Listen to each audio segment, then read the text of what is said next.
I'm good. How about you? I feel good. Just ready to make history.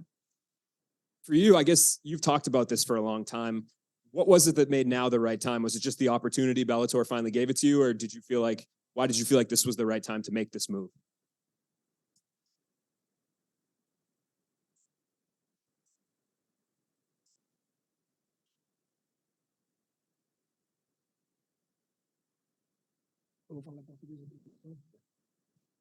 Eu acho que é natural. A gente tem o título do peso pena por muitos anos. Eu acabei vencendo o Michael Chandler em 1 minuto naquela disputa de cinturão do peso leve. Então, apareceu a oportunidade agora de lutar pelo peso galo e o Bellator me ouviu. Agradeço pela oportunidade e é isso. Vamos lá pegar esse terceiro cinturão, se Deus permitir. I've been the champ for many years at featherweight here in Bellator. I went up to 155, knocked out Michael Chandler in 1 minute, vacated the belt. PatricioPitbull won it, my brother.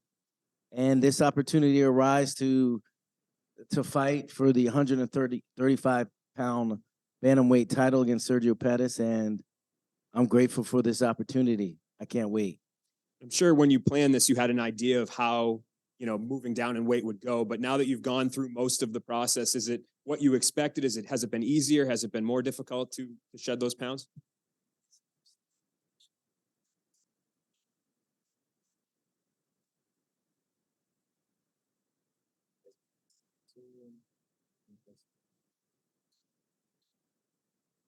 Eu mesmo não posso acreditar. Eu estou quase sem acreditar no que está acontecendo. A descida de peso está sendo mais fácil do que no peso pena, mas teve um processo desde do camp da luta passada, quando eu bati o campeão do Rising, Kleber Koik. Eu me mantive na dieta e eu estou fazendo a mesma dieta, mas não saí dela desde outubro. Então, para mim, está parecendo bem mais fácil bater esse peso de 61, de 61 quilos de bantamweight. E você tem uma ideia, eu estou agora com 143 pounds, então estou muito bem, estou conseguindo treinar forte ainda, estou bebendo muita água, estou me alimentando normal, então eu acho que vocês vão ver um PatricioPitbull muito melhor nessa luta que vem, essa próxima luta. I can't believe how easy this process of going down the weight class has been.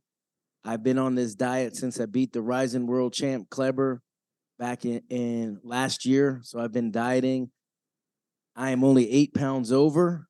It's never been easier. It's easier for me making this weight than it was for making featherweight. And Eu estou bem, e foi fácil porque eu me mantive na dieta desde lá, não mudei nada. I'm great.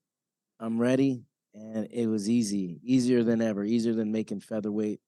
And I'm ready to shock the world.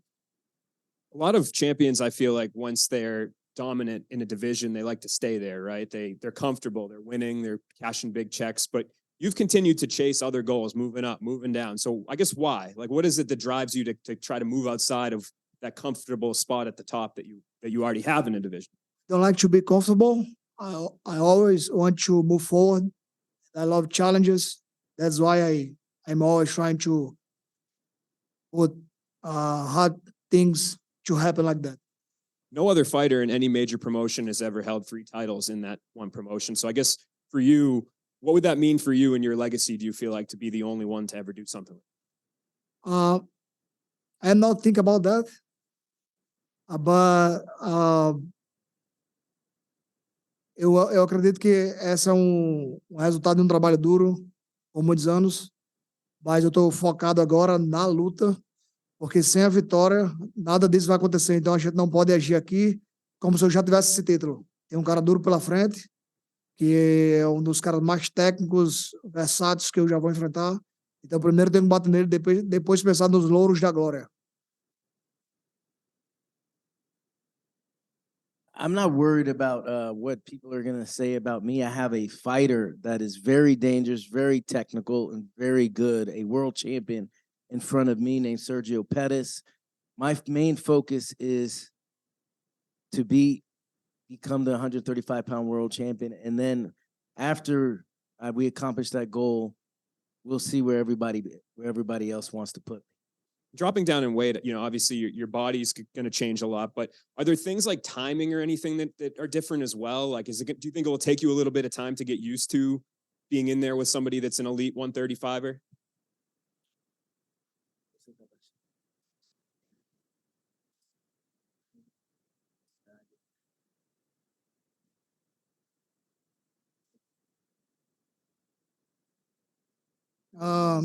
Eu tive uma estratégia no meu treinamento que foi ter 2 sparrings da categoria de 57 quilos, que são mais rápidos ainda, e outro de 61. Foi Ivan, Guilherme e Tayan.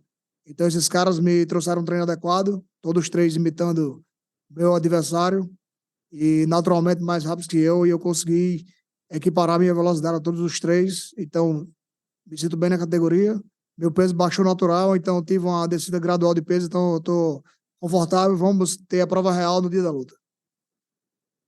Yes, I prepared very well for this. My strategy is I brought in 2 flyweights, Ivan the Terrible and Master Splinter Guillermi, and a bantamweight, Tyon the Blade. And they all are faster than Sergio Pettis. So I was doing 6-minute rounds with them, and my weight has come down natural, and my speed, I've been able to maintain my speed and even get even faster and maintain my strength thanks to Best Bio, Chical Freitas. There's a lot of debate amongst fighters, fans, even media about what makes up a GOAT. I'm wondering what you believe is the definition of a GOAT. What sort of things need to be on the GOAT's resume to solidify that title?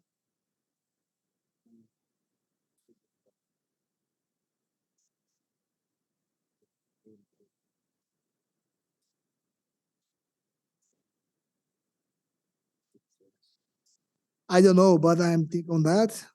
And I know there is a lot of GOATs in this game, but no one has 3 titles, So that's the difference. We were just talking.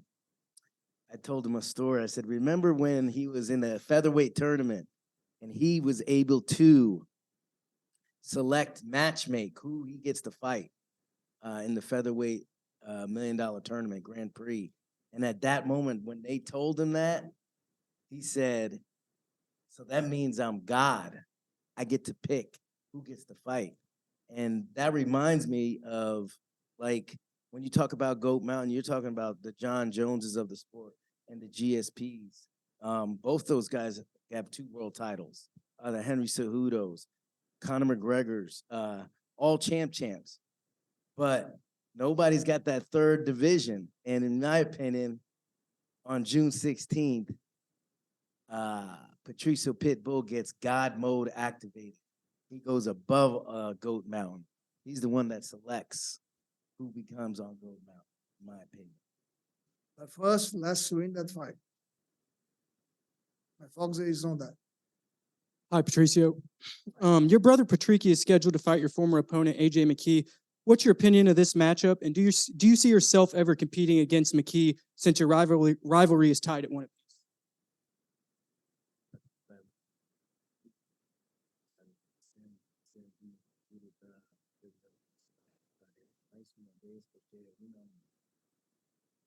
We know a lot about the Jim McKee. He's good. He's tough.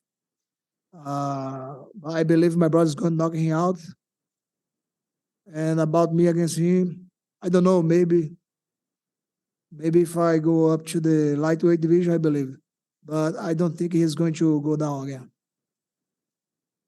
And then you and your opponent, Sergio Pettis, are both dangerous strikers. How do you see this fight playing out on the feet Friday night?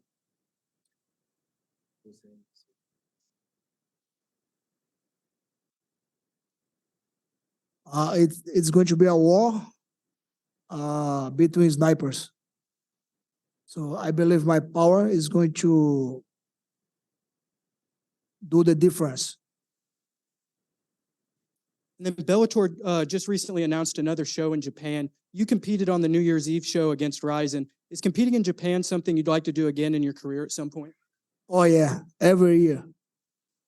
Thank you. Thank you.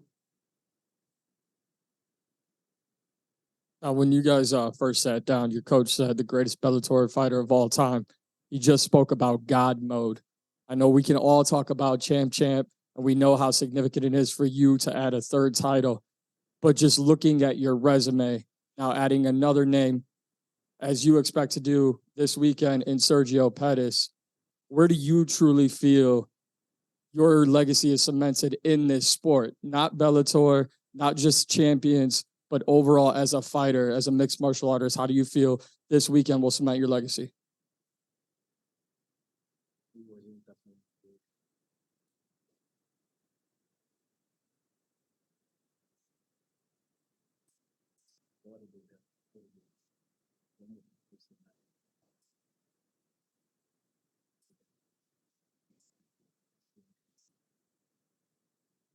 Eu realmente não sei. Os fãs gostam muito de campeões.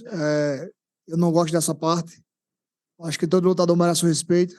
Eu só penso em aumentar meus números do recorde e deixar meu nome o mais distante possível. Então, essa é uma marca importante que eu quero atingir e eu garanto que é só o começo. I've never liked to talk about or think about who's the best, and I think that's for other people to do. My focus is just accomplishing the mission and let everybody else decide. Deixar os números baixos. Let them look at the numbers, let them look at the facts, and they could decide from themselves, but numbers don't lie. Also, I don't want to get too far ahead, but what are your plans if things go according to plan this weekend for the future in 2023 and 2024?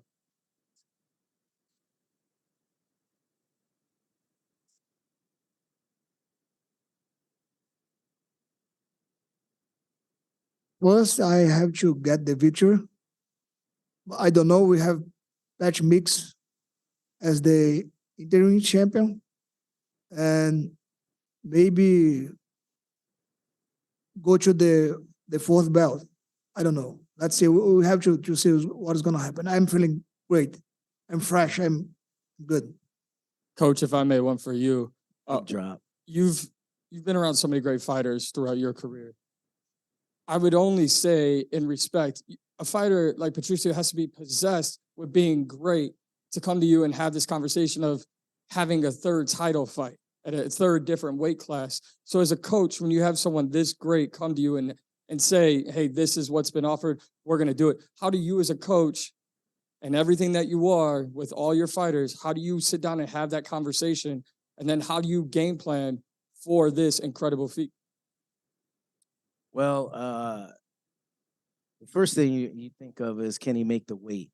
And as we've gone through this process, I see that maybe PatricioPitbull has always been a 135-pounder because he's making it so easy, which makes him beating Michael Chandler at 155 in 1 minute. The same Michael Chandler that's fighting Conor McGregor at probably 185. That's what makes him so great. And once we figured out, we talked to Best Bio, if he could make the weight, I had no doubt whether he could pull off this victory. I was just at UFC 288 with Henry Cejudo coming off a 3-year layoff, and he lost a split or close split decision for the world title, and I just thought in that moment it was like a burn moment. I thought, there's no way. I go, we're gonna turn over every stone for this next fight for Patricio to accomplish and conquer something that's never been conquered before. So right after UFC 288, I go on the Ariel Helwani show. After that, I went down to Brazil, went straight to the gym, and lo and behold, I see Patricio's got something in store, a secret for Bellator 297. He brought in Sergio Pettis' old coach of 8 years of the Pettis brothers. So, he's turned over every stone to make sure that he can for this victory to happen. And it wasn't much me. It's all Patricio. When I see he's willing to do whatever it takes, and he's willing to be on a diet for 6 months where most athletes aren't willing to do the diet he's doing for 8 weeks. You mentioned how tough your opponent is. He's talented and he's technical. What do you see as your biggest advantage going into this fight?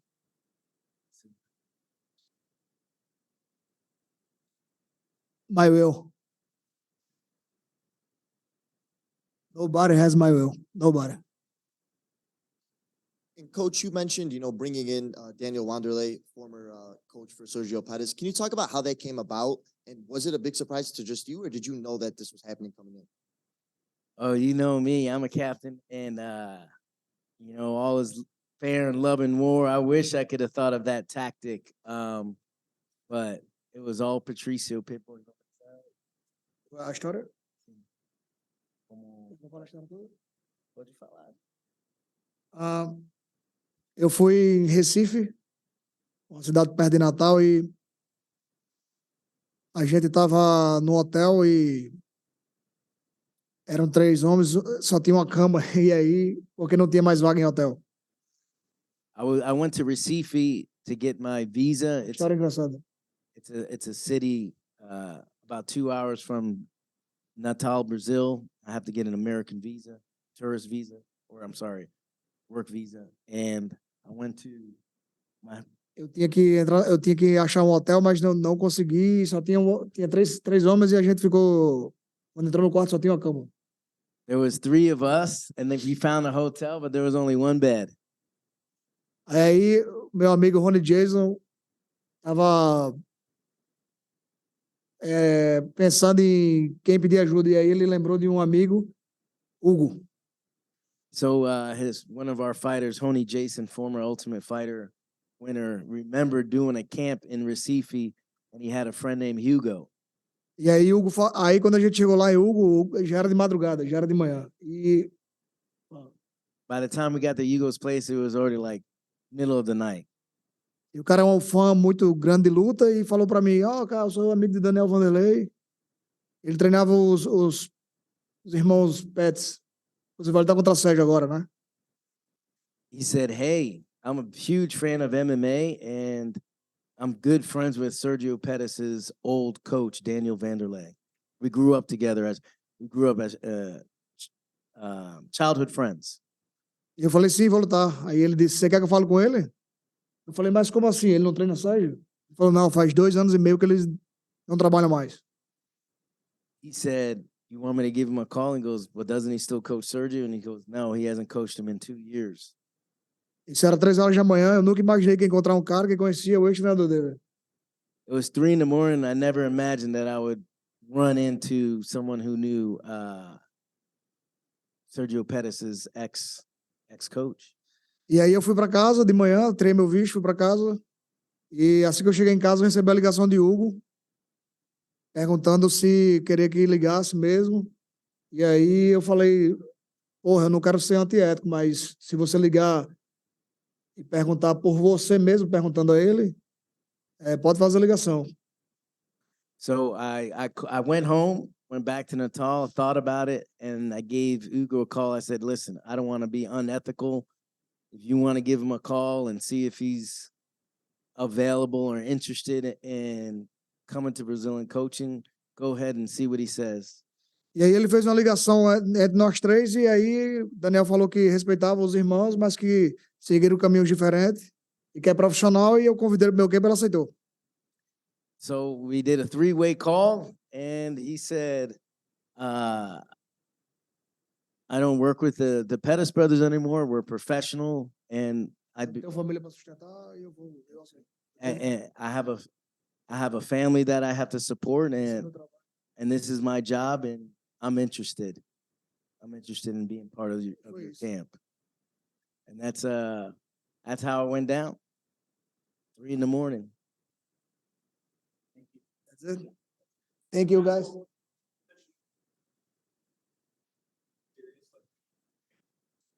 I think so.